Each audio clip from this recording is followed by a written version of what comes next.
Hello, hi, അസ്സലാമു അലൈക്കും. എന്തൊക്കെയാണ് എല്ലാവരുടെ വിശേഷം? എല്ലാവർക്കും സുഖല്ലേ? അപ്പോൾ ഇന്ന് ഞാൻ വന്നിട്ടുള്ളത് ഒരു ഡേ ഇൻ മൈ ലൈഫിൻ്റെ വീഡിയോ ആയിട്ടാണ് കേട്ടോ. എൻ്റെ ഫസ്റ്റത്തെ വീഡിയോ ആണത്. ഞാൻ റമളാനിന് ഒരു ദിവസം എന്ന് പറഞ്ഞിട്ടൊരു വീഡിയോ ചെയ്തിട്ടുണ്ടായിരുന്നു. ഡേ ഇൻ മൈ ലൈഫ് ഫസ്റ്റത്തെ വീഡിയോ ആണ് കേട്ടോ. അപ്പോൾ ഞാൻ എൻ്റെ പരമാവധി ഞാൻ ഇതിൽ കൊണ്ടുവരാൻ ശ്രമിച്ചിട്ടുണ്ട്. അപ്പോൾ എല്ലാവരും സ്കിപ്പ് ചെയ്യാതെ കാണുക. ഇഷ്ടപ്പെട്ട എല്ലാവരും ലൈക്ക് ചെയ്യുക, ഷെയർ ചെയ്യുക, സബ്സ്ക്രൈബ് ചെയ്യുക. അതൊന്നും പിന്നെ പറയണ്ടല്ലോ. അപ്പം അങ്ങനെ. അപ്പം ഇന്ന് രാവിലെ തന്നെ ഞാൻ സ്കൂളില്ലാത്തതുകൊണ്ട് നേരം വൈകിട്ടാണ് നീക്കാറ്. നിസ്കാരം കഴിഞ്ഞിട്ട് അങ്ങനെ കിടക്കും. പിന്നെ ഒരു 6:30-7 മണിയാകുമ്പോൾ എണീക്കുള്ളൂ കേട്ടോ. അപ്പം എന്നത്തെയും പോലെ തന്നെ ഞാൻ രാവിലെ എണീറ്റ് ജനലും വാതിലുകളൊക്കെ തുറന്നിടും കേട്ടോ. എനിക്ക് എന്താണെന്നറിയില്ല, രാവിലെ എണീറ്റ് കഴിഞ്ഞാൽ ഞാൻ ജനലും വാതിലും ഒക്കെ തുറന്നിടും. എനിക്കിങ്ങനെ അടച്ചിടുന്നത് എനിക്കിഷ്ടമല്ല കേട്ടോ. അപ്പോൾ രാവിലെ എണീറ്റ് കഴിഞ്ഞാൽ ഞാൻ ആദ്യം എല്ലാ ജനലുകളും തുറന്നിടും, വാതിലുകൾ തുറന്നിടും. അങ്ങനെയാണ്. നിങ്ങളും അങ്ങനെയൊക്കെ ആയിരിക്കില്ലേ? ചിലവർക്ക് ഇങ്ങനെ തുറന്നിടണമെന്നൊന്നും ഇഷ്ടമുണ്ടാവില്ല. പക്ഷെ എനിക്ക് അങ്ങനെ ഞാൻ എല്ലാം തുറന്നിട്ടിട്ട് പിന്നെ ബാക്കിയെല്ലാം ചെയ്യുള്ളൂ. അങ്ങനെ പിന്നെ ഞാൻ വന്ന വഴിക്ക് ഫസ്റ്റ് ചെയ്യണത്, ഞാൻ രാവിലെ എണീറ്റ് കഴിഞ്ഞാൽ ചായ ഒന്നും കുടിക്കില്ല. ഫസ്റ്റ് ഒരു ഗ്ലാസ് വെള്ളം, അത് ലൈറ്റ് ചൂടാക്കിയിട്ട് ഒരു ഗ്ലാസ് വെള്ളം ഞാൻ കുടിക്കൂട്ടോ. ആദ്യം ഞാൻ ഇതുപോലെ എണീറ്റ് വഴിക്ക് ഭയങ്കര വയറ് കളിച്ചിരിക്കും. അപ്പോൾ എണീറ്റ് വഴിക്ക് തന്നെ ആദ്യം ഒരു ഗ്ലാസ് കട്ടൻ ചായ. ഞങ്ങൾ പാൽ ചായ കുടിക്കാത്ത ആൾക്കാരാട്ടോ. പാൽ ചായ അങ്ങനെ എപ്പോഴെങ്കിലും തോന്നുമ്പോൾ കുടിക്കണം തോന്നുകയാണെങ്കിൽ പാൽ ചായ വെച്ച് കുടിക്കും. അല്ലാത്ത സമയത്തൊക്കെ ഇപ്പം നോമ്പാണെങ്കിലും ഒക്കെ ഞങ്ങൾ 4 കട്ടൻ ചായ കുടിക്കുന്ന ആൾക്കാരാട്ടോ. എന്താണെന്ന് അറിയില്ല, കട്ടൻ ചായ കുടിക്കുമ്പോൾ ഒരു പ്രത്യേക ചായ കുടിച്ചു എന്ന് തോന്നണമെങ്കിൽ ഞങ്ങൾക്ക് കട്ടൻ ചായ കുടിക്കണം കേട്ടോ. അത് ഞങ്ങൾക്ക് മാത്രമേ ഉള്ളൂ അങ്ങനെ തോന്നണേ. അപ്പോൾ ചായ കുടിക്കാതെ ഞാൻ ആദ്യം വെള്ളം മാത്രമേ കുടിക്കൂ. പിന്നെ അതുമല്ല, നമ്മുടെ ശരീരത്തിന് ഏറ്റവും നല്ലതാണ് കേട്ടോ രാവിലെ എണീറ്റ് വഴിക്ക് ഒരു ഗ്ലാസ് വെള്ളം കുടിക്കുക എന്നുള്ളത്. ചായ കുടിക്കണേക്കാളും എത്രയോ ബെറ്ററാണ് നമ്മുടെ ശരീരത്തിനും നമുക്കും. അതുപോലെ നല്ലൊരു ഉന്മേഷം തോന്നാനും അങ്ങനെ എല്ലാത്തിനും ഈ ഒരു ഗ്ലാസ് വെള്ളം. ഇനിയിപ്പോൾ പച്ചവെള്ളമാണെങ്കിലും ചൂടുവെള്ളം അല്ല, പച്ചവെള്ളമാണെങ്കിലും കുഴപ്പമൊന്നുമില്ല. ഞാൻ ലൈറ്റ് ഒന്ന് ചൂടാക്കിയിട്ട് കുടിക്കണമെന്നേ ഉള്ളൂ കേട്ടോ. ഞാൻ ആദ്യമൊക്കെ പറഞ്ഞ പോലെ ചായ കുടിച്ചിട്ട് പിന്നെ രാവിലെ എണീച്ചാൽ തന്നെ ഞാൻ 1-2 ഗ്ലാസ് കുടിക്കും. പലഹാരം തിന്നണതിന് മുന്നേ തന്നെ ചായ കുടി കുറച്ച് കൂടുതലായിരുന്നു. ഇപ്പം ഞാൻ ചായ അങ്ങനെ കുടിക്കാറില്ല കേട്ടോ. രാവിലെ പലഹാരത്തിൻ്റെ കൂടെ ഒരു ഗ്ലാസ് കട്ടൻ ചായ കുടിച്ചാൽ പിന്നെ വൈകിട്ട് ചിലപ്പോൾ വൈകിട്ട് കുടിക്കും, അല്ലെങ്കിൽ വൈകിട്ടും കുടിക്കില്ല കേട്ടോ. അങ്ങനെ ചായ കുടി ഞാനായിട്ട് കമ്മിയാക്കിയതാണ്. നമുക്ക് ചായ അത്ര നല്ലതൊന്നുമല്ല ശരീരത്തിന്. അപ്പം എത്രത്തോളം നമ്മൾ കുറയ്ക്കുന്നോ അത്രയും നല്ലതാണ്, മധുരത്തിൻ്റെ അളവും എല്ലാം.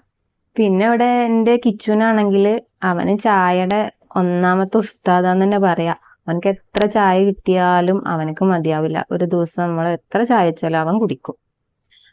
അവൻ അങ്ങനെയാണ്. പ്രത്യേകിച്ച് പാൽ ചായ ഭയങ്കര ഇഷ്ടമാണ് എനിക്ക്. പാൽ ചായ കോഫിയൊക്കെ ഇട്ടിട്ട് കാപ്പിപ്പൊടിയൊക്കെ ഇട്ടിട്ട് കുടിക്കണത്. സായി ആണെങ്കിൽ അവനൊരു 4 വർഷമായിട്ട് ചായ എന്ന് പറഞ്ഞ സാധനേ കുടിക്കില്ല. 4 വർഷം ഇവിടെ വന്നതിന് ശേഷം അവനായിട്ട് നിർത്തിയതാണ്. അവനക്ക് ചായ ഇഷ്ടമല്ല, കട്ടൻ ചായ ഇഷ്ടമല്ല, കോഫി ഇഷ്ടമല്ല. അതുപോലെ തന്നെ നമ്മുടെ 7up, പെപ്സി, കൊക്കക്കോള അങ്ങനെ തരിപ്പുള്ള ഒരു ഡ്രിങ്ക്സും അവൻ കുടിക്കില്ല. കുടിക്കണ ഡ്രിങ്ക്സ് എന്താന്ന് വെച്ചാൽ ഫ്രൂട്ടി, അത് മാത്രമേ അവൻ കുടിക്കുള്ളൂ. വേറെ ഒരു സാധനം ആ കുട്ടി കുടിക്കില്ല. ഞങ്ങളിവിടെ ഇങ്ങനെ 7upും പെപ്സി അങ്ങനെയൊക്കെ ഞങ്ങൾ വാങ്ങുമ്പോൾ അവനക്ക് വേണ്ടി മാത്രം ഒരു ഫ്രൂട്ടി വാങ്ങിക്കൊടുക്കലാട്ടോ. അവനായിട്ട് തന്നെ എല്ലാം നിർത്തിയതാണ്. അത് ഒന്നാമത്തെ കാര്യം. എന്തായാലും അത് നല്ലൊരു കാര്യമാണ്.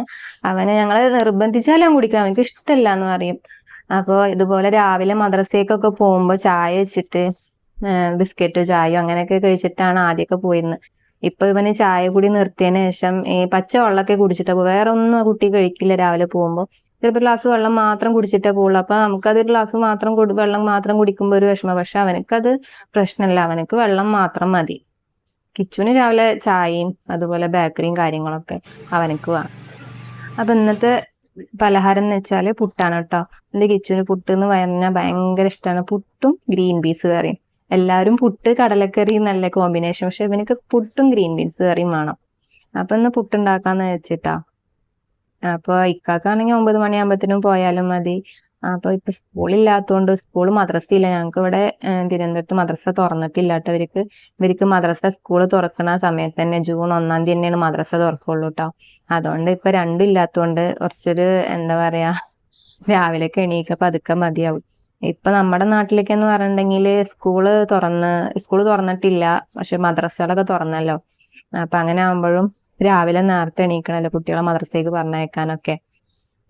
അപ്പൊ ഇവിടെ പിന്നെ അങ്ങനെ ആവുകൊണ്ട് നമുക്ക് വലിയ ബുദ്ധിമുട്ടില്ല, കുറച്ചു നേരം കിടക്കൊക്കെ ചെയ്യാം. ഇനിയിപ്പോ സ്കൂള് തുറന്നാൽ പിന്നെ പറ്റില്ല. സ്കൂള് തുറന്നു കഴിഞ്ഞാല് നല്ല തിരക്കാവും. രാവിലെ സ്കൂള്, ട്യൂഷന്, മദ്രസ, മക്കൾക്കും റെസ്റ്റ് ഉണ്ടാവില്ല, നമ്മക്കും റെസ്റ്റ് ഉണ്ടാവില്ല. അങ്ങനെ. പിന്നെന്താ ഈ ചിരട്ടപ്പുട്ടിന്റെ സംഭവം ഉണ്ടല്ലോ, ഞാനിത് അടുത്ത് വാങ്ങിയതാണ് കേട്ടോ. ആദ്യം എൻ്റെ അടുത്ത് കുറ്റിപ്പുട്ടിന്റെ മറ്റേ സ്റ്റീലിന്റെ അതായിരുന്നു. ഇത് ഇക്കാക്ക് എണ്ണ തേച്ച് കൊടുക്കാണ് കേട്ടോ. കുളി കഴിഞ്ഞിട്ട് ഒന്ന് എണ്ണ തൊട്ട് വരട്ടണ ആൾക്ക്. അപ്പൊ ആൾ ഒറ്റയ്ക്കൊന്നും എടുത്ത് തേക്കൊന്നുമില്ല, ഞാൻ തന്നെ ചെയ്തു കൊടുക്കണം. ഇനിയിപ്പോ അഥവാ ഞാൻ നാട്ടിൽ പോയി കഴിഞ്ഞാലൊക്കെ ഞാൻ വരുന്ന വരെ എണ്ണ തൊട്ട് വരട്ട് ഒന്നും ചെയ്യില്ല കേട്ടോ, ഞാൻ തന്നെ ചെയ്തു കൊടുക്കണം. അപ്പൊ അങ്ങനെ. അപ്പൊ ചായയും കടിയൊക്കെ ആയി. അപ്പൊ ഞങ്ങൾ രണ്ടാളും കൂടി ചായ പിടിക്കാണ്. മക്കളൊന്നും എണീറ്റിട്ടില്ല കേട്ടോ, അവര് നല്ല ഉറക്കാണ്. അപ്പൊ ഞാൻ അവരങ്ങനെ വിളിക്കുകയൊന്നുമില്ല, സ്കൂളില്ലാത്തല്ലേ. ഇനിയിപ്പോ സ്കൂളില്ലാത്ത സമയത്തല്ലേ അങ്ങനെ കുറെ നേരം ഉറങ്ങാൻ പറ്റുള്ളൂ, അതുകൊണ്ട് അവരെ വിളിക്കാറില്ല. പിന്നെ അങ്ങനെ ഇക്ക 9 മണിയൊക്കെ ആയപ്പോ ഇക്ക ഷോപ്പ് പോകാൻ വേണ്ടി ഇറങ്ങി. ഇനിയിപ്പോ ഇക്ക പോയി കഴിഞ്ഞിട്ട് ബാക്കിയുള്ള പണികളൊക്കെ ചെയ്യുള്ളൂ കേട്ടോ. സ്കൂളില്ലാത്തോണ്ട് തന്നെ പതുക്കെ ചെയ്യുള്ളൂ, തിരക്ക് പിടിച്ചൊന്നും ഞാൻ ചെയ്യില്ല കേട്ടോ. ഇനിയിപ്പോ ഇക്ക പോയി കഴിഞ്ഞാലും രാത്രിയാവും കേട്ടോ വരാന്. ഉച്ചയ്ക്ക് കഴിക്കാനൊന്നും വരില്ല, അവിടെ ഷോപ്പിൽ തന്നെ ഫുഡും കാര്യങ്ങളൊക്കെ ഉണ്ട്. അപ്പൊ ഇനി രാവിലെ പോയ രാത്രി വരുള്ളൂ. രാത്രി 10 മണിയൊക്കെ ആവട്ടെ ഷോപ്പ് അടച്ച് വരുമ്പോ. പിന്നെ ഇപ്പൊ ദാ ഞാൻ ഇക്ക പോയതിന് ശേഷമാണ് ഫോൺ എടുത്ത് വാട്സപ്പും കാര്യങ്ങളൊക്കെ നോക്കുള്ളൂ. അത് വരുന്ന ഞാൻ നോക്കില്ല, അത് ഞാനായിട്ട് എടുത്ത തീരുമാനമായിട്ടോ. ആദ്യമൊക്കെ എന്ന് പറഞ്ഞാൽ രാവിലെ എണീറ്റഴിക്ക് ഇതൊന്നും എടുത്ത് നോക്കിയാലൊരു സമാധാനമുള്ളൂ. പക്ഷെ എന്താ പ്രശ്നം വെച്ചാൽ നമ്മൾ വാട്സപ്പ് കഴിഞ്ഞാൽ പിന്നെ ഇൻസ്റ്റാഗ്രാം അല്ലെങ്കിൽ ഫേസ്ബുക്ക് അങ്ങനെ നിന്നിട്ട് സമയം പോണതേ അറിയില്ല.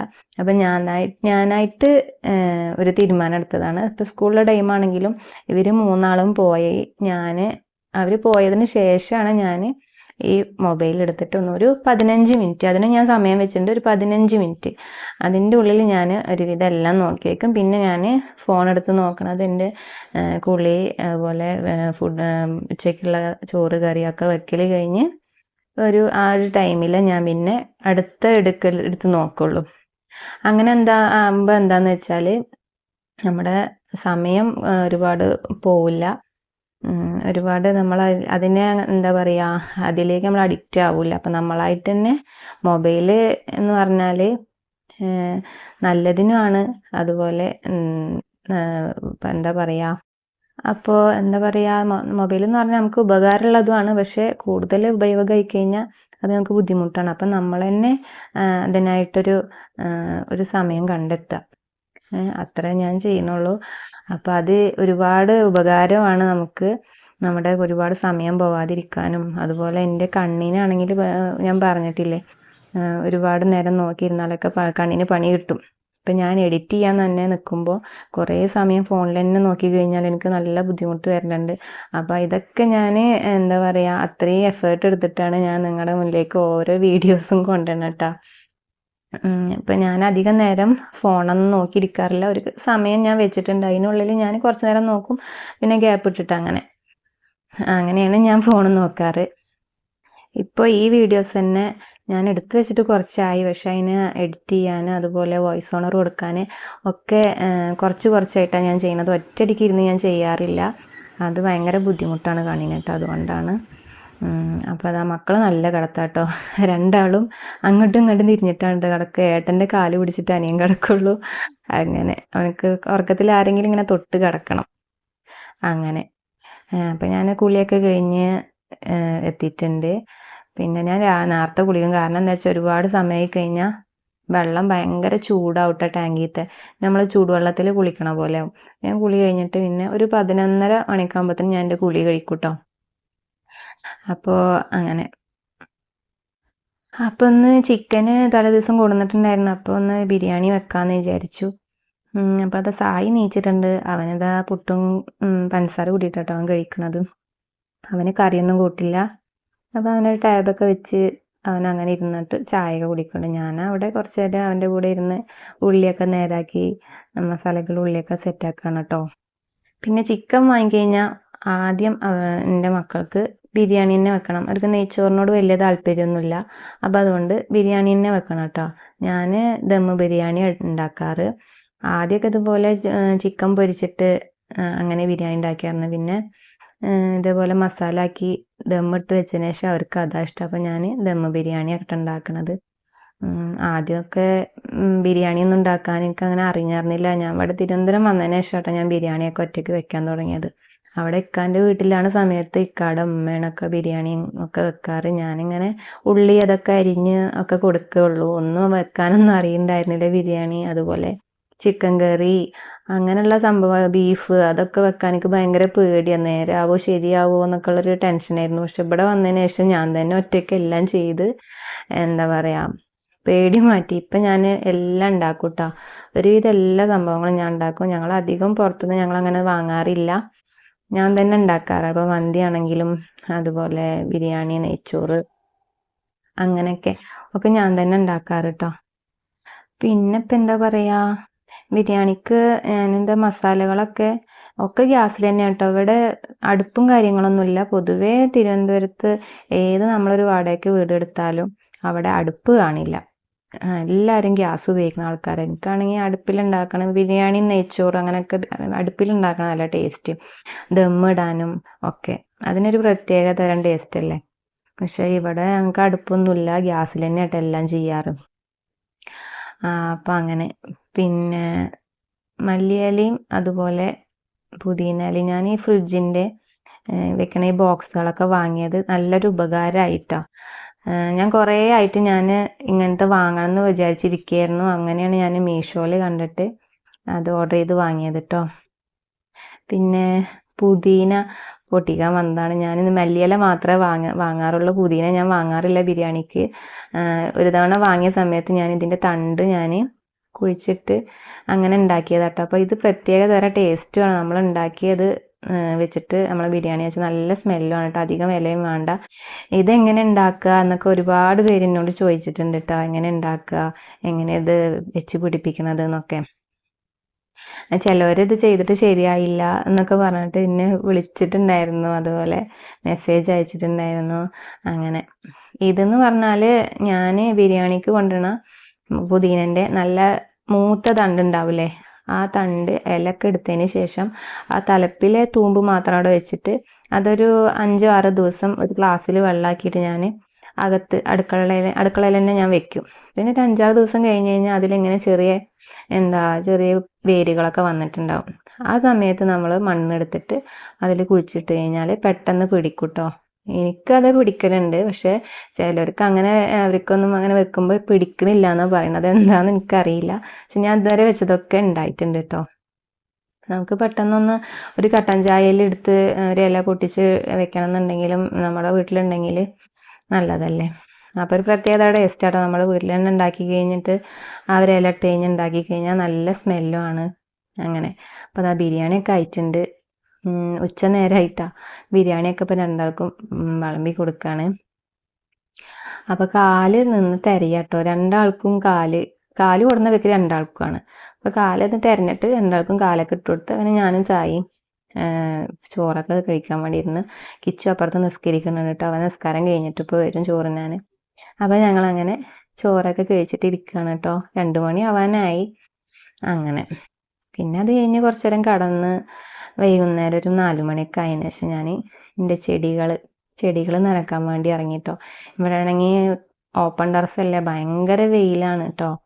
അപ്പോൾ ഒരു ദിവസം നനച്ചു കൊടുത്തിട്ടില്ലെങ്കിൽ പെട്ടെന്ന് പാടിപ്പോവും.